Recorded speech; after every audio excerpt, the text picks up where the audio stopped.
Euzubillahimineşşeytanirracim. Bismillahirrahmanirrahim. Elhamdülillah. Ve salatu ve selamu ala Resulillah. Amma ba'd. Selamu aleyküm ve rahmetullahi ve berekatuhu. Hurmatlı bir tuğandar, hurmatlı görüşçüler. Biz leylek sülüktü moldalar dolbarızı ulantabız. Bizden bugünkü konağımız biz oşal İslam İnstitutunda okup жүрgende bardığız. Çok okuganbız, çok acı olup, çok okup, çok yürüp, çok turganbız. Бұл да ошол Хафиз Дамыланы чакырганбыз бүгүн. Хафиз Дамыл болсо бизде ошол Лейлектеги Самат айылындагы устаз Молдоганы Дамыланын уулу болот. Анда биз ошол Хафиз Дамыланын өзүнө сөз берели. Буюрса бул өзү жөнүндө дагы, мисалы дайыма чок жүргөн тыңбай чубак ажы жөнүндө дагы анан эң негизги башында биз ошол Молдоганы Дамыла жөнүндө сүйлөшөп жүрбүз. Assalamu aleykum ve rahmatullah. Алейкум ассалам ва рахматуллахи ва баракатуху. Biz nefiga hoş geldiniz Hafiz Damla.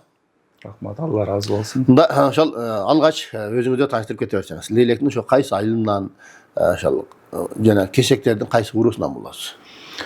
Auzubillahimineşşeytanirracim. Bismillahirrahmanirrahim. Allah Taala'ma çeksiz şükürler jana mактоолор болсун. Сүйүктүү пайгамбарыбыз Мухаммад Мустафа саллаллаху алейхи ва салламдын рухуна салаваттарды багыштадык. Assalamu aleykum ve rahmatullahi ve barakatuhu. Acıkem en oğlu sizge razıçılık bildirip geçsem. Sizin ayeki çoğun dolu boğurdun üstünde işlep jatasız. Allah Taalam işlerinizge iyilik versin. Allah Taalam işlerinizge berekesin versin. Men Cemratov Abdulhafiz Abdughaniyevich 1974 жылы Sülüktü şaharında төрөлгөнмүн. Karamolda urusundan bolom. İçkiliktin Karamolda urusundan bolom. Menin atam Cemratov Molda Abdughanı Damıla al 1930 жылы Leylek rayonuna karaştуу Самат айылында туылган. Анын уруусу Карамолда уруусу içkilikten. Апам энем Разакова Орозгүл алдағы ошол ичкиликтин Карамолдосунан болот. Ошол эме Абдуганы Дамыла өзү айтса керек, мисалы сиздер кичинекиңиздерде. Себеби бардык адамдар өзү мисалы каерде окуган, кантип окуган, кыйналгандарын айтып берсе керек дейм да. Ошондо бул Кыргызстан өзүндө эле окуганбы же Тажикстанга окуган? Себеби биздеги дамылар көпчүлүгү Тажикстанда окуган экен да. Мындай байкасак. Атам ошо Sülüktü шаарынын 7-чи шахта деп коет эле. 7-чи кыштак деп айтылат. Ошол жакта жашаган булар. Көп жыл жашады. Sülüktüдөгү 4 жылдык орто мектепти толук бүтүрдү. Андан кийин илимин ошол 7-чи кыштакта Залкар аалым чоң молдо Исмайыл Дамыланын колуна барып, ошол кишиден илимин ала баштады. Бул Исмайыл деген жанакы бизде Sülüktüдөн молдолорду баягы балдарды жыйнаптырып Бишкекке алып келген Молла Исмайылбы же бул башка Молла Исмайыл? Жок, бул деген мен муну да айтып өтөйүн. Молдо Абдумалик кары деген Малик кары бул Sülüktüдө имам болуп иштеген эмеден, Паткоздон. Ал кишинин атасы Молдо Ибраим деген киши болгон. Алар 3-1 тууган болгон. Анын ошо Молдо Ибраим Дамыла, андан кийин Молдо Исмайыл Дамыла, анан азыр жана баары билет Меккеде жашап жүргөн кыргыз аксакал. Меккел кыргыз деген. Ошол Абдурахим. Анда бул эме? Мен тарыхын өздөштүрүп көрдүм да. Ол өзү Ибраим болгон экен. Меккедеги кыргыздын аты Ибраим, анан кийин Абдурахим болуп алган. Анан беркинен Ибраим, Исмайыл. Ушинтип койгон экен да бизде. Исмайыл, Ибраим, Ибраим болгон экен. Анда ошол эме экен да анда. Ибраим Дамыладан сабалган экен. Жок, Исмайыл Дамыладан. Исмайыл Дамыладан сабалган. Ал киши чоң молдо болгон, аалым. Алла Таалам бейишин берсин. Атамдар ошол кишиден илимди алып жүргөндө, бул илим мындай жеңилге турбаптыр да. Аябай кыйынчылык заман болуп, жана динге болгон кысым болуп, атамдар жашынып барып, жашынып келип, ушинтип окуп жүргөн экен. Ошо кысым себептен берки Абдурахим Дамыла көчүп кеткен да. Ал ошол себептен ошо Мекке тарапка кеткен да. Анан булар барып сабакты жашынып барып келип окуп, анан деген биздин үйдүн жанында хужра бар эле. Биздин үйгө караштуу. Ошол жерге келип, ошо немелер, бир канча дамлалар бар эле. Бу 7-шахтада. 7-шахтада. Ошолор баары ошол Молда Исмаил дамладан сабак алат. Алардын атын да атап кетейин. Молда Абдыназар дамла.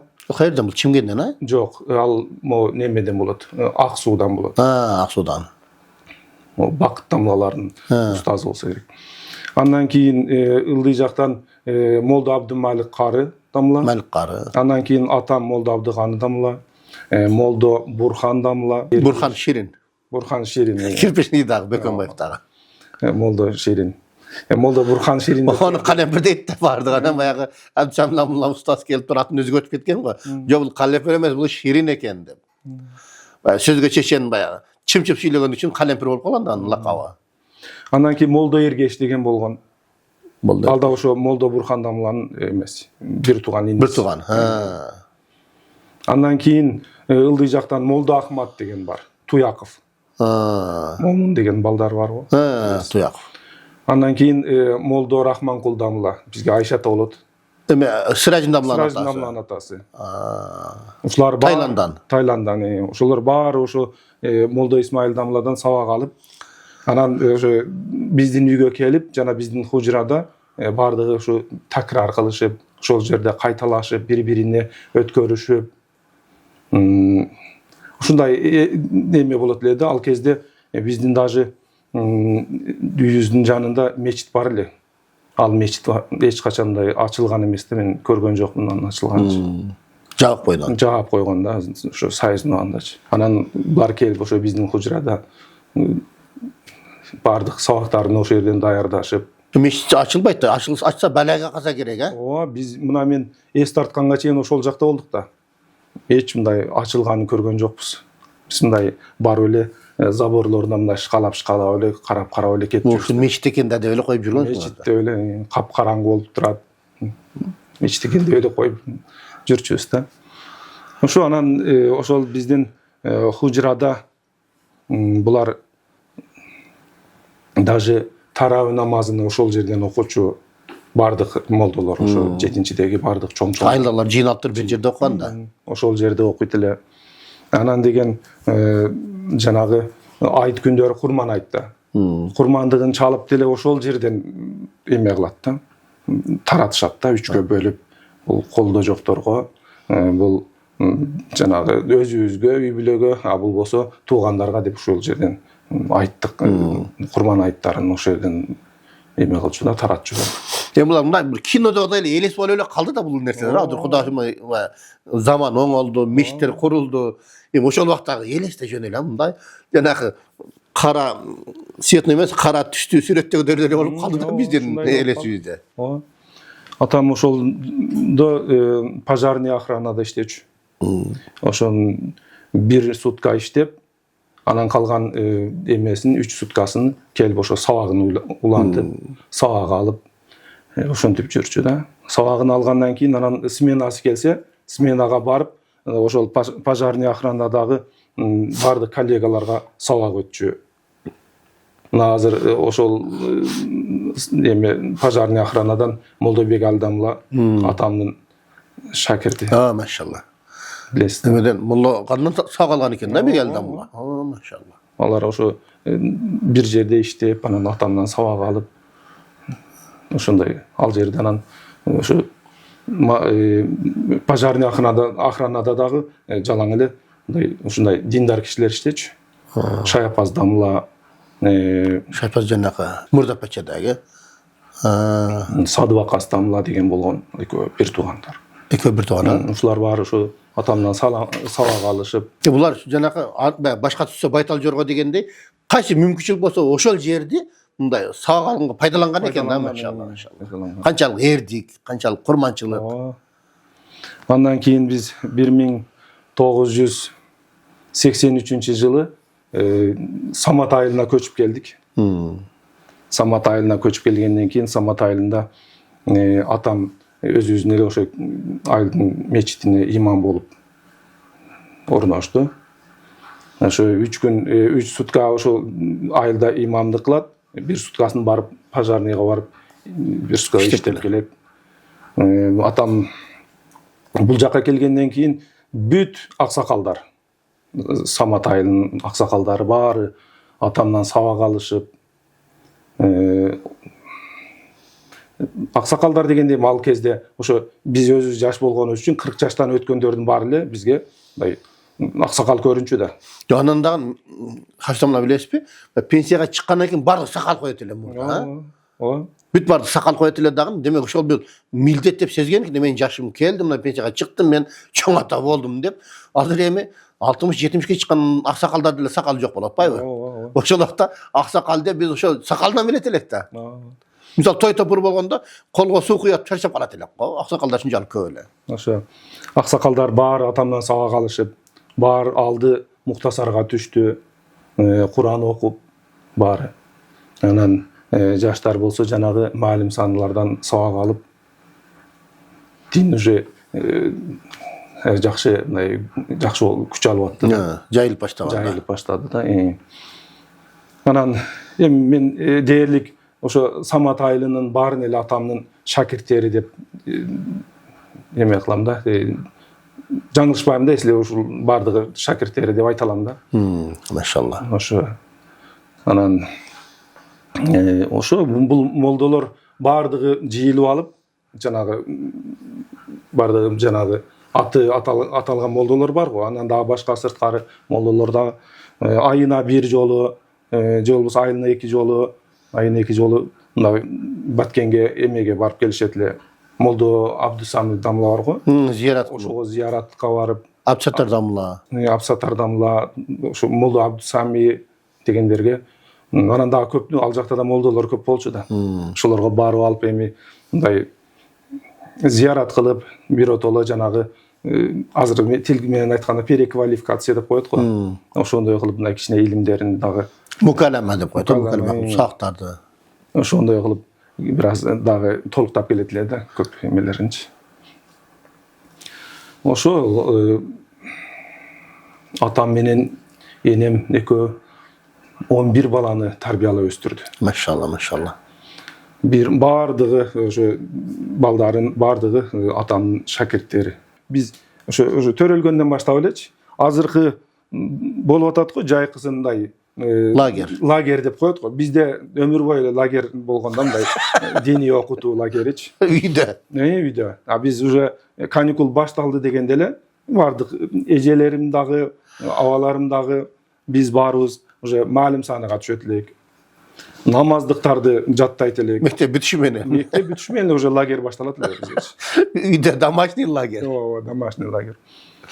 Анан ошо калималарды жаттамай, майда сүрөлөрдү жаттамай, намаздыкты жаттамай ушундай башталат эле бизде. Анан ошо азыр эми балдарынын баары намазкан, баары намаз окуп, алды ажыга барып, умрага барып келип атышат. Чубак ажы менен рахматылык көп эметип калдык го. Кийин ошол ким бирөө кайтыш болгондо, энеси кайтыш болду. Баятта жашаганда. Ошондо бардык барсак, леликте салт бар го. Хадим багыштатат дагы. Акча берет го. Анан барып чубак ажы экөөбүз Куран окудук. Анан жума күнү ыраазы болуп, анан бизди тааныйт да. Чубак ажы бир өзгөчө мамиле кылды да. Мен Хафиз Үкамдын достору болот деп туруп, анан Хадим багыштатып, жездеп өземе берди. Хадим пул таркатса, чубак ажы мени карап, эмне дейт? Биде ушундай келгендерге ушундай бир акча таркатат десем, жакшы экен силерде. Келген адамдын жол кирасын берет экен дейт го чубак ажы. Ошол эсимде да. Аларда жок болсо керек да чубак ажылар да. Аларда андай сал жок. Бизде бар го негизи электе. Анан биз ошо биз кичинекейибизден эле ошо атамдан сабак алып, анан намазды уже биз 7-чи класстардан эле уже баштап намазга түшүп, намаз окуп келатабыз да. 8-чи класстан кийин мени атам эмеге алып барды. Молдо Кудайкул устаздын колуна. 88-жыл болчу. Onu bayağı SSSR күшін жоғалту баштаған кезде. Уже ушундай күчү жок болчу анча. Ошондо биз молдо Кудайкул дамланын колуна алып барды. Биз барганда ал жерде балдар көп экен. Окуй турган балдар. Ол жаты окуган да. Ал жерде көбү жаты окуду. Ошондо бүт жактан, мисалы Лейлик районунун ал жак тоо жактан бул жагы чөл, сүлүктүү, Казакстандан балдар барып окушту. Казактан да келчү эн. Казакстандан да. Бизде кошунабыз Молдокайнар мен устаздын үйүндө эки казак окуганын билем да. Демек анда бүт эле устаздарыбыздын үйүнө казактан келип окуган экен да.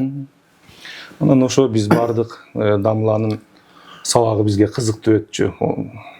Мында жакын эле барып келип окугансыздар да сиздер. Бизге жакын болчу, мен мындай эле велосипед менен эле барып келип. Калгандары ошо жанагы алыстан келгендер баары ошо кошуналарга, кошуналардын үйлөрүнөчү мындай бөлүнүп, мындай жашайт эле да. Субханалла. Мен адыр угуп атам ошонучу. Мисалы, бизде айтат го устаздар, барганда Тажикстанда адамдардын үйүндө хужерада жатып окуйт элек, ал жерде акча төлөп, жашаш, продуктка акча төлөш деген нерсе жок эле. Ошо бекер жатып окуганбыз. Значит, бизде Лейлекте да болгон экен да ошентип, айылдардан келгендер ошону дамланын кошуналары бөлүп кызмат кылган да. Дамлага келген шагирттер. Бардык балдарды ошо мисалы 3-3төн кылып бөлүп кошуналаргачы. Кошуналардын баары жакшы инсандар, алхамдулилля. Алар баардыгы ошо балдардын тамак ашына карашып, жаткан жерини баары бекер, тамак ашы бекер, ошентип окушат эле. Ошону бир эметиш керек болуп калды. Менде бир ой келди да. Ошол айылга барып, мисалы дамланын кенже ким Абдымажит адыр үйдө калган. Абдымажиттен да ошо дамла жөнүндө сурап, анан ошо кошуналардан бир интервью алыш керек экен. Ошо мага кызык болуп атат да. Мисалы сизде канча адам жашаган, деп, себеби бекер баккан экен да. А берки Абдымалик дамла медресесинде жашаганда, Исфанада анча-мынчалар сураганын мен билем да. Сурап, дамла, баягы квартирадан кыйналгандар бар, меникиде бекер эле жашасын деп. Демек, Молла Кудайкулдун кошуналары бүт барды колдогон экен. Колдоп бар. Берекелүү айыл экен да. Жакшы айыл болчу, элдин баары ынтымактуу болчу. Анан кызыктуу болот эле сабактар. Көпчүлүк бизде. Баарыбыз келип сабак алып, баарыбыз эле ошо биринчи эмеле лугаттардан баштап, Мабдал-кыраттан. Андан кийин сарф, нахви ушундай бир эме менен, тизме менен кетчүбүз да. Өзү негизи ошо бизде окуганда дагы ошо Молла Кудайкулдун келген шакирттер баары күчтүү болуп келет эле да. Баягы мен кафияны бүтүрүп, анан кийин келгендер бар эле да бизде. Мисалы биз кафияга жеткен эмеспиз да. Биз Мабдал-кыратты окуп, сарф нахви окуп келгенбиз айылдан. Молла Кудайкулдан шакирттер. Бирок жаты окуганда күчтүү болот экен демек, а? Жаты окуганда жакшы да. Ал жерде уже дайыма ошо илим менен алек болосуң. Башка оюңа келбейт дегендейчи.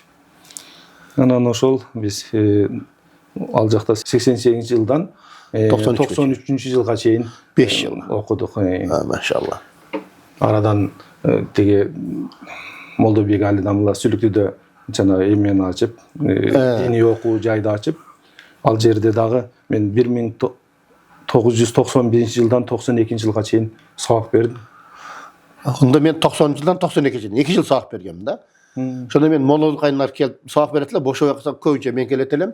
Берки анда у нас 3 группа болгон окшойт да. Бир группага ошо Молла Кудайкулдун шакирти Рүстөм деген бала сабак берет эле.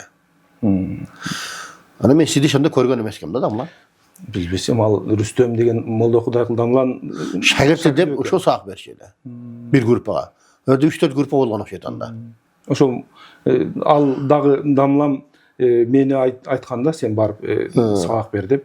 Анан биз барып ошо неме Сүлүктүдөгү ошо окуу жайга барып, мындай башталгыч сабактардан сабак берип жүрдүк. Эми устаздардан ар кимди айта бербесе керек дейм да. Ошо ишенген мындай дилгир бирөөнү айтса керек дейм да. Мына устазым сен барасың деп мен айтканда мен сабак бергем ошо. Бизди да ошо Молла Кудайкул дамла өзү айтканда устаз. Машалла. Ошол жакта сабак берип бир жыл. Андан кийин 1993 жылы бизди ошо устазыбыз чакырып айтты да, эмеде Бишкекте ислам институту ачылган депчи. Ошол жака барып, дагы илимиңерди өркүндөткүлө деп. Биз келгенде медреселе, 92 келгенде медреселе, 93 уже институт болуп калды да. Ошо биз келдик, анан мен 2 документ чогултуп эметип даярдап келгем. Бирөөсүнү мындай светский илимге тапшырып көрөйүн депчи. Анан келип эле ошо автодорожный техникумга тапшырдым. Ал жакта заочный өттүм да. Анан ислам институтуна документтерди алып келип, ал жактан очный өтүп. Ошентип окуулар башталды. Студенттик жашоо. Биз келгенибизде зданиялар бүт эле эски экен. Берки жанагы эмгек деген ишкана жок болчу да, билесизби? Жок, көргөн жокпуз биз. Bunlar meşitte элек да биринчи. Мешитте да хужраларды окуп. Ошо хужралар бар эле, алар капталдач. Анан кийин жана эмгек деген ишкана бар эле, ошол ишкананы көчүрүп өзүбүз ташыганбыз. Бүт азыркы тазалыкка дейм ошол. Бүт эмелерин өзүбүз ташып көчүрүп жардам бергенбиз да баягыра. Көчүп кеткенде, каяка көчкөн билбейм. Ошондо газель 3 машинелер, моторлору, дөңгөлөктөр ар жерде чачылып жата берет эле ошол жердечи. Ошолорду ташып өзү жардам берип көчүрүп бошотконбуз да. Анан гараждарда окуганбыз. Ошол жерде 1-2 гараж, мына жакта 2 класс, анан өйдөрөктө катар менен жатаканалар бар. Ошол жакта силер жашап калдыңыздар. Ооба, ошо биз келгенибизде ошо 4 эле класс экен. Бул жакта 2, бер жакта 2. Эчтен киргенде оң жак, сол жак. Ооба, ошо бирөөсүндө 1-чи курс, бирөөсүндө 2-чи курс, анан бирөөсүндө 3-чү курс, анан пат курс болуп 4 эле класс. Мына гараж ошол биз окуган жакта асты стяжка эди, цемент эле. Эшиктери чирип калган, деп шамал кирип турат эле да баягы жерде караргалашчы. Анан жатаканасы бар болчу. Жатаканасында бир 7 комната болчу. Балдар баарына жетпейт эле да. Жатаканачы. Көбү баары эле өзүнүн туугандарыныкына барып жашап. Ошондо сиз Чубак ажы, Ерназар дамыла, Шамшы жашайт эле. Шамшы дамыла. Жусуп, Жусупке дагы Ырысбек. Алтоо элеңиздер бир колдо. Ошолор баары ошо жерде жашайт элек. Себебин билем да баягы. Биз туугандар да жашайт элек да келип кетип. Саак бүткөндө Чубак ажы постоянно аталап шырат эди го, кастрюль. Анан таштаныга чыкканда биз ич коет элек. Жок дегенде мага бир пиеле калтырып койбойсуңарбы деп, баягы жинденип эле жүрөт эле. Ал киши Алла разы болсун. Анан биз келген жылы ошо 4 класска 4 эле мугалим болчу да. Мисалы бизге Молдо Газдамла сабак берди, сиздерге Молдо Хашим дамла, анан 3-чү курстарга Кудратулла дамла сабак берди. Анан пат курска ушу Темирбай ажы сабак берип. Биз келгенден кийин анан уже жанагы ислам институту болуп түптөлүпчү. Анан уже бизге университеттерден националдык университет бар го. Ошонун агайлар келип, 3 агай келип сабак берип жүрдү. Эсиңиздеби ошо? Жок, мен эсимде жок. Жана Кыдык Сулайманов деген профессор, анан дагы 2 Олжобай дагы ким деген айтор 3 Тарыхта мен билем, Кыдык Сулайманов, Кыдык агайды. Алар беркилер немеден географиядан берет эле, дагы эмне сабактардан берип, анан уже көп узабай эле жанагы арабтар келип сабак бере баштады. 93-жылы биринчи келген. Зияттар. Абу Муаз Махмуд. Абу Муаз, анан Кайс. Ушулар келип бизге уже сабак бере баштады да. Анан уже күндөн күнгө уже сабактар кызыктуу болуп, жанагы эски зданиялар деле эсибизден чыгып, биз үчүн мындай зарыл болчу, билим алуучу. Жакшы болуп уже башталды. Анан кийин биз уже 95-жылы биз берки эмеге азыркы ислам институту бар го. Ошол жерге келип көчүп келдик. Челюстная лицевая поликлиника болчу ал убакта. Ошондой болчу. Аны ошо ал жерди бошотуп анан биз буяка көчтүк. Көчкөнүбүздө эми ал жерде бүт кенен, жарык, баардык условиясы бар чоң зданияда. Окууга шартындай жакшы болуп, ошо анан биз ошондо ислам институтунун бир канаты бүт эле неме болду, жатакана болду. Балдар көп ошол жакта жашады, окуган балдар. Анан бир канаты бүт окуу бөлүмдөрү болчу. Экинчи кабат муфтият, биринчи кабат биздин окуу жай. Экинчи кабат муфтият болчу. Анан биринчи кабатта ректоратта биздин ректор ошол жакта отурчу. Устаздар да көбөйө баштады. Араб устаздар келе баштады.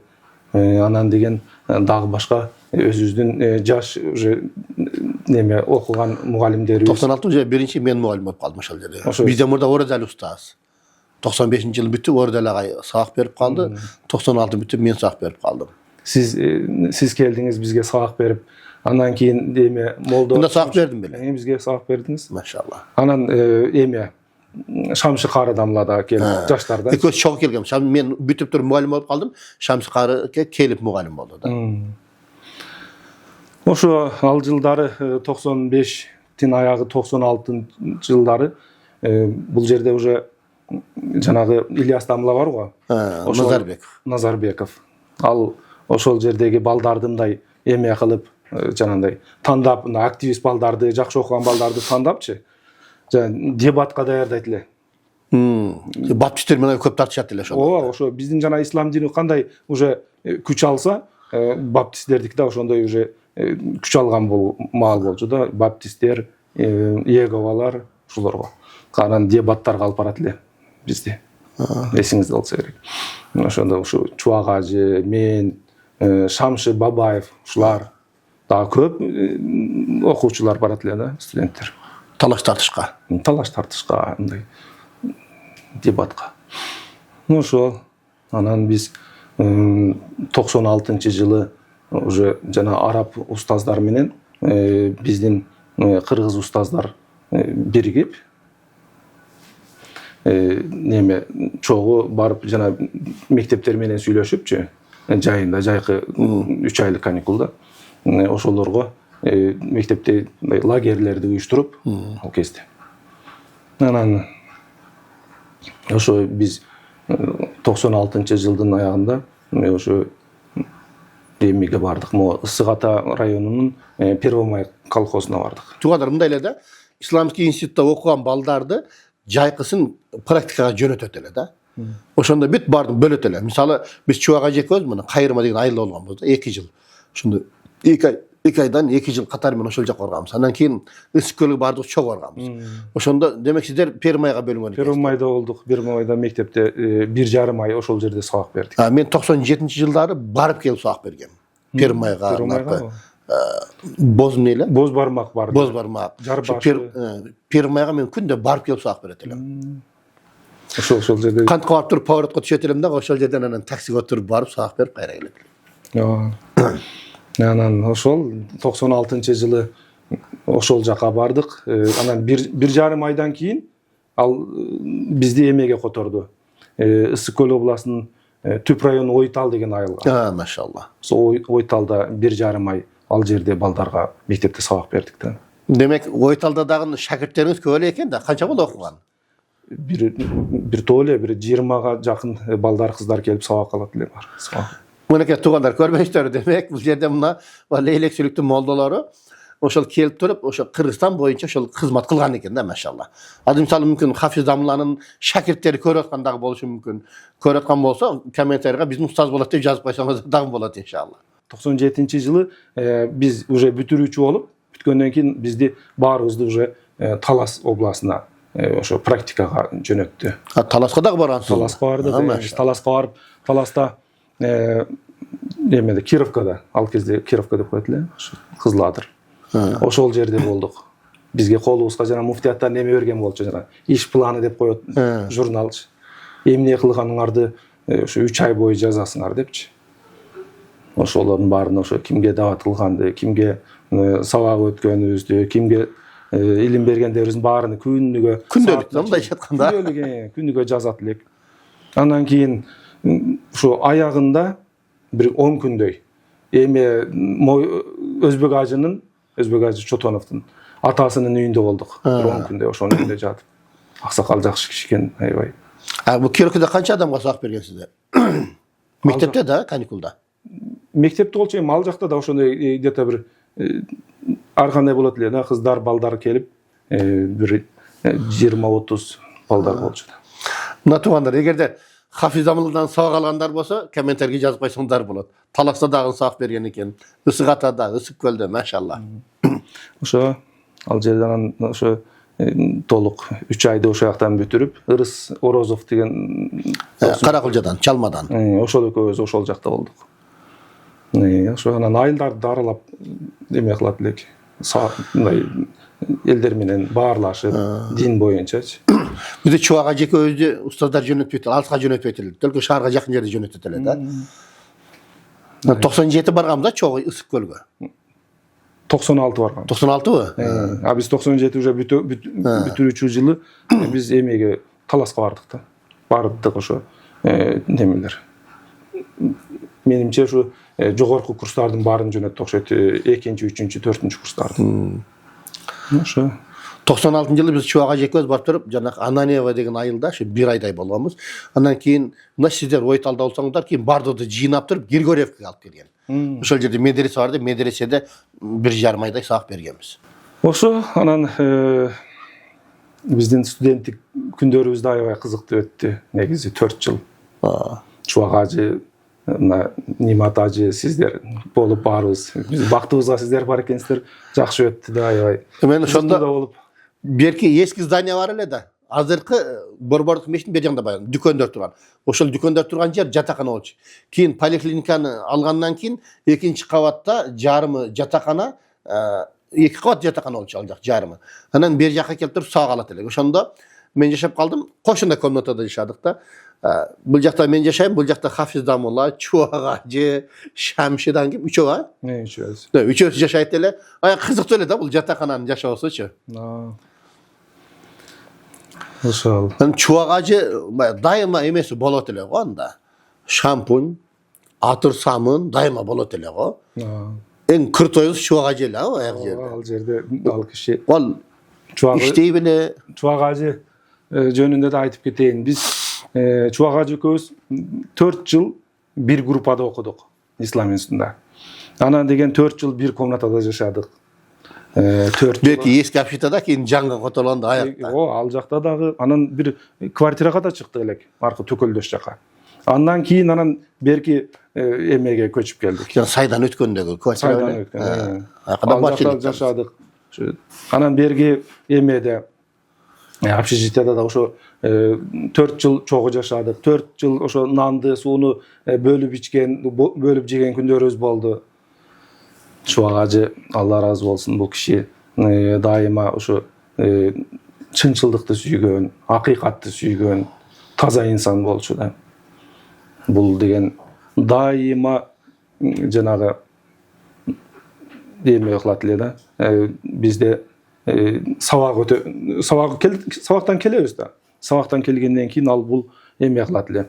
Сабактарыбызды баарыбыз жалпы отуруп алып даярдайт. Чоң Кайталайт элек.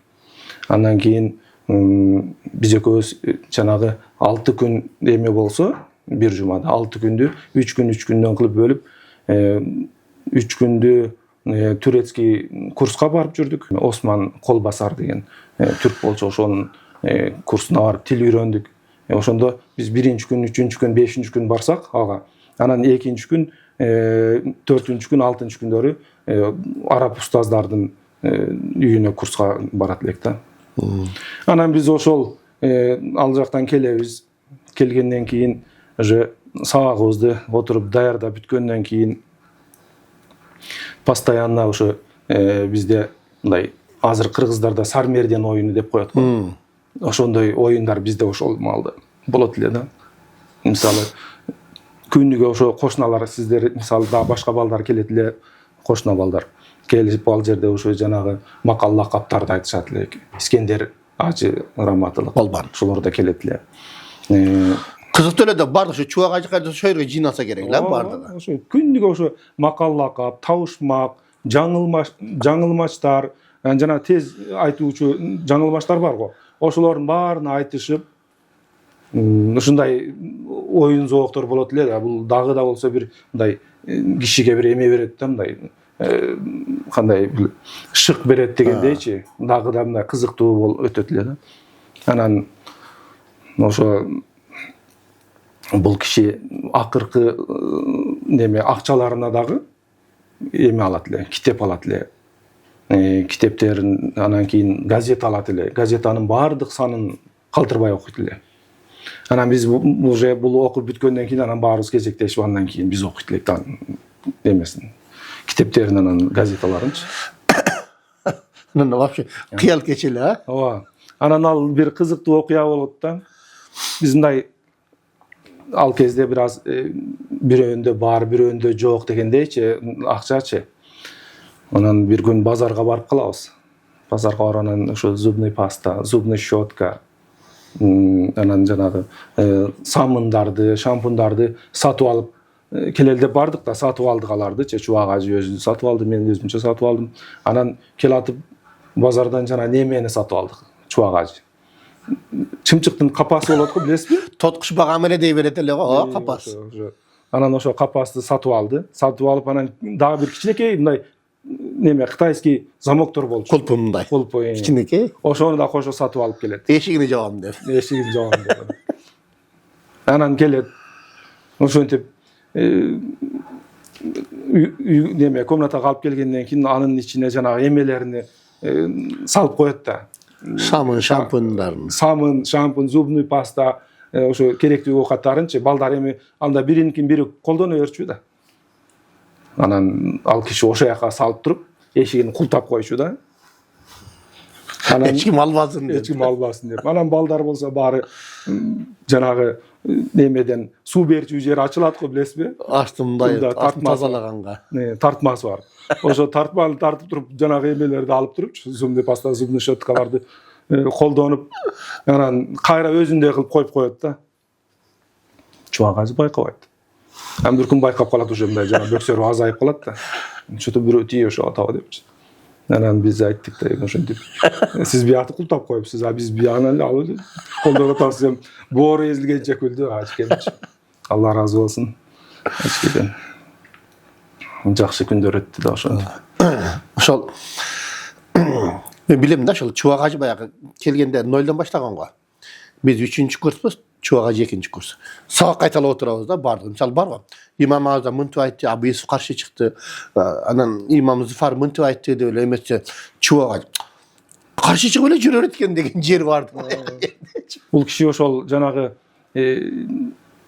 общежитияга келгенден кийин дамлаларда жакын болчу да. Молдогаз дамла, Молдохашим дамлалар. Анан аябай жакшы болду да.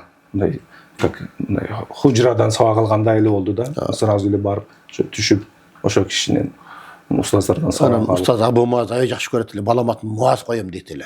Муаз койду да бир баласын. Бир баласынын атын Муаз койду.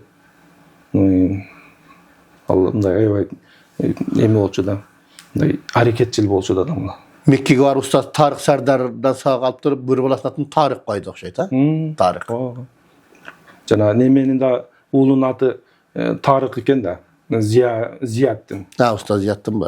Ал дагы ошо Тарык деп коем деп жүргөн экен деп экөөбүз тең Тарык койдук деп бир айткан жери бар да, чубагачын. Эми бул жерде туугандар мындай караганда ошол биздин окуган убакта ады шарт аябай жакшы да. Бизде шарт жок эле да. Анан кээ бир күндөр биз ачка калат элек. Ошол убактан арга жок. Кытайга темир ташыгандар, тери ташыгандар, келип туруп бизде исламскийдеги окуган студенттерди алып кетет эле, дамла. Эстедиңизби? Эстедим. Биз деген ошо мо эмеде бир уйгур киши бар эле, Файза. Файзанын директору Аляке, Алла разы болсун. Ажапабыз апасы дагы аябай андай таква аял эле. Ошол айтат окшойт, ошо талабаларды, студенттерди алып келип алам, ошолор пайдаланып калсын деп туруп, дайыма бизди ишке алып кетет эле. Ошо ал киши ошо акчанын баары ошо талабаларга болсун депчи, аябай мындай жан үрөп бизге жан тартыпчы. Бизди чакырат эле, ошо тери иштерине биз барып ошо сабактан кийин барып ошол теринин баарыны жүктөп Кытайга акчасын алып келип ошо жумушубуз ошол болчу да биздикичи. А так мындай азыркы маалда бир аз оңой болуп калды го эмелергечи, студенттергечи, любой бир жумушка кирген. Ал кезде андай жумуш жок болчу да. Ошо шабашка иштеп эле ошого барып иштеп. Анан баягы Чубак ажы менен Хафиз дамла түрк тилин окугандыктан түрктөргө жакын болуп тур. Анан булар сүйлөшө эле билем, жана түрктөр деле бизди алып барып жана озу фуралардан түшүрөт элек го. Сиздер сүйлөшө элеңдер ошо. Биз сүйлөшөт элек да. Мен ошо баягы түрк тилин окуган пайдасы экен да. Себеби кээде териге барат элек, кээде Стамбулдан, ошо Туркиядан бизге жанакындай жарымы кара, жарымы ак печенелер бар го ортодо ак крем менен. Ошол печене шоколадтар келет эле, биз барат элек дагы, ошону түшүрүп магазинге, складка киргизип берет элек, акчасын дагы анан бизге шоколад, вафлилер дагы берет элек да. Келгенден кийин бир жумага чейин нан жемей жок эле да бизде. Ошол бизге бир жумалык азык болчу да. Жакшы. Чай менен эле ошо печене, чай менен вафли ошентип эле жеп калат элек баягы жерде. Ошентип ажыке анан 1997 жылы ислам институтун бүтүрдүк биз. Көп балдар чет мамлекетке илимин, билимин улантканга кетишти. Кээ бирөөлөрү бул жактан, кээ бирөөлөрү айылдан. Ошо. Анан мен болсо ошо Ислам институтунун эме диплому менен Арабаев университетине тапшырдым. Арабаевди дагы окуп бүттүм да ал жакта. Машалла. Ошондо деген ошо светский илим дагы все равно керек да. Анан деп бир күн болбосо бир күн может пайдасы тийип калар деп. Ошо ал ошол жакты окуп, ошол жактын дипломун алдым. Биз жаңы бүткөн жылы 97-жылдары Ислам институту деген биздин эле институт болчу. Анан могу Шалта жакта бир эле медресе болчу. Эсиңизде ошол? Шалта. Мечиттер жок койсо болчу. Барып мындай иштейли десекчи. Аз болчу да. Биздин ушу мечит бар болчу. Анан Борбордук мечит. Борбордук мечит. Улар 96 бүттү. 94-95-жылдары бүттү. Ошо башталышына Акаев келгенин мен билем да. Акаев келген. Биз ошондо неметип бүт талабалар, студенттерчи жолдон тосуп алып, Жолдун эки жагына туруп, тосуп алганбыз. 95-жылдары неме болду. Ачылды. Биз айтам ошол жерде да даже мечит кичинекей болчу да. Ошо чоң мечит ачылганга чейинчи. Башка жактарда мечиттер 97-жылдары жок болчу. Барып имамдык азыр эми көп кой, мисалы кайсыл жерге барсаң, барып жардамчы болуп деле иштегенге болот. Ал кезде университеттер, институттар жанагы немелерчи диний жок койсо эле да. Экили ошо 96-жылдары Борбордук мечитте эме болгон. Кадыртүн. Кадыртүн болотса, ошондо раматылык моло сабырдамла ошол жерде элге сабак берип атат. Эми кадыртүндү өткөрүш керек, кызыктуу кылып.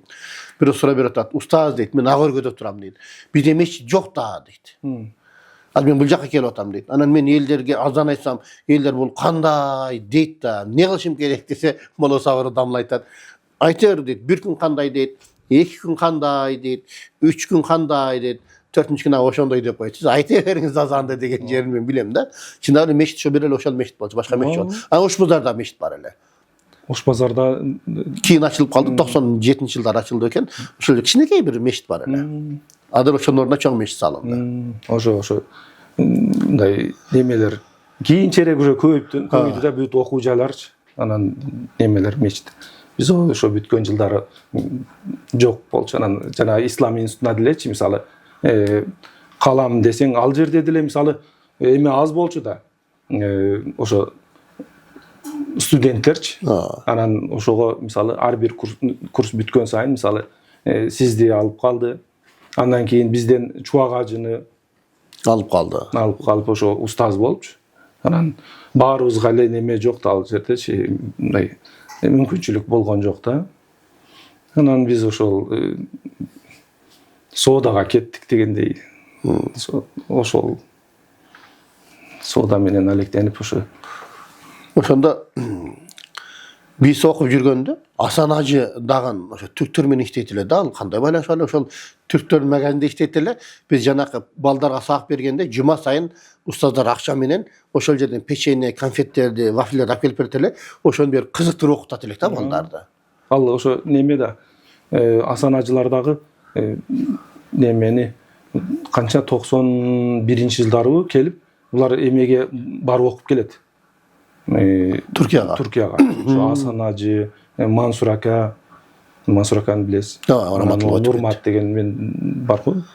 Талаш Нурмат деген. Ошол Туркияда окуган. Ошолар баары анан окуп келишет бир жылдай. Талаштан Нурмат. Ошто чай эле иче берет экенсиңер, чай эле иче бересиңер деп биз айтып, бир жылдан кийин бизге окшой чай ичейик деп калды го. Жатаканада.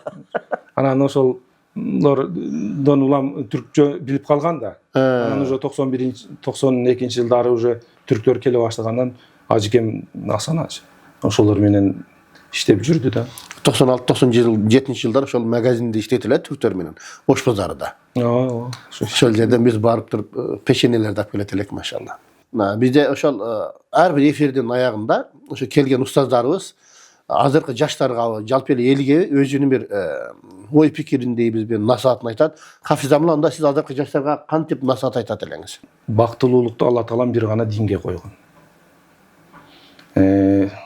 бардыгыбыз ошо намазды тургузсак, намазга бекем болсок, анда биздин жашообузду тургузган болобуз, жашообузду бекем кылган болобуз. Дайыма ошо намазга бекем болгула жаштар. Бардык максаттарыңар, тилек ойлоруңардын бардыгы ошо намаз окусаңар, намаз менен гана орундалат. Ошонун үчүн дайыма ошо бекем бололу баарыбыз намазга, баарыбыз эки дүйнө бактылуулугун азырдан, мындай жаш кезибизден уже мындай ошого кам көрөлү. Дайыма жакшылыктардын үстүндө иштегенди Алла Таалам баарыбызга насип кылган болсун. Амин. Allah razı olsun. Туғандар, біз әрбір эфирдің аяғында бір хикая айтып көнгенбіз. Барыға белгілі, ошо бізде тарихта Маамун деген падыша болған да. Ошол падышанын уақытында bir otursa bir evri kişi keliptir. Yahudi keliptir. Yahudi keyin gel жақсы дейт. Ошону сен менин динime келбейсиңби деп чакырса, жок, менин ата бабаларым ошол өзүнүн динди кармап келген. Мени диниңе чакырбай эле кой дептир. Анан арадан 1 жыл өттү дейт. 1 жыл өткөндөн кийин баягы киши келди дейт. Анан мусулман болуп келиптир да баягы жердечи. Анан сен былтыркы мен менен сүйлөшкөн кишисиңби десе, ооба дейт экен. Сен кантип мусулман болдуң десе, айтып берет дейт. Жанакы мени Таврат китебинен 3 нуска даярдадым дагы дейт, каталарын жаздым дейт. Ар бир бетке каталарын жазып туруп, ошолорго сатсам элдер сатып алды дагы дейт, катасын сезген жок дейт. Кийин Инжил китепке ар жерине каталар жазып, колдо жаздым дагы, аны дагы саттым дейт. Сатсам дейт, жөн эле кызыгып алып алышты дейт. Анан Куранды дагы өзгөртүп туруп, жазып туруп сатайын десем, ар бир бетине ошо ката экен деп эч ким албай койду дейт. Ошондон демек бул ислам дини чыныгы дин экен, Аллах Таала Куранды өзү сактайт экен да деп, ошондон далил катары билип туруп, анан динди кабыл алдым деген экен. Мына туугандар, демек мына биздин дагы ата бабаларыбызды карасаңыздар, ошо динди өзгөртпөстөн бекем кармап келгени дагы ошондон болду да. Ошондон болду. Мисалы СССРдин убактында молдолорду кээ камады, кээрлерин өлтүрдү, Курандарды өрттөдү, коркунан Курандарды булар көмдү, үңкүрлөргө жашырды. Бирок ошо динди окуган экен, Куранды акылында, жүрөгүндө сактаган экен, башкаларга үйрөтүп жаттатып, бизге чейин жетип келди. Хасиз дамла бир дуа кылыңыз. Өзүңүз бир дуа кылыңыз. Bismillah, alhamdulillah, ve salatu vesselamu ala Resulillah. O yaratkan Allah, her birimizin niyetimizi, tilemizi kabul kılgın. Allah'ım yaşlarımızın geleceğini keng kılgın. Allah'ım gelecekte imandu, ilimdi yaşlardan köp bolusunda Huday Taalam bizdi sevip çıkılgın. Rabbana atina fid dünya hasana ve fil ahireti hasana ve qina azaben nar bi rahmetike ya. Bir rahmetika.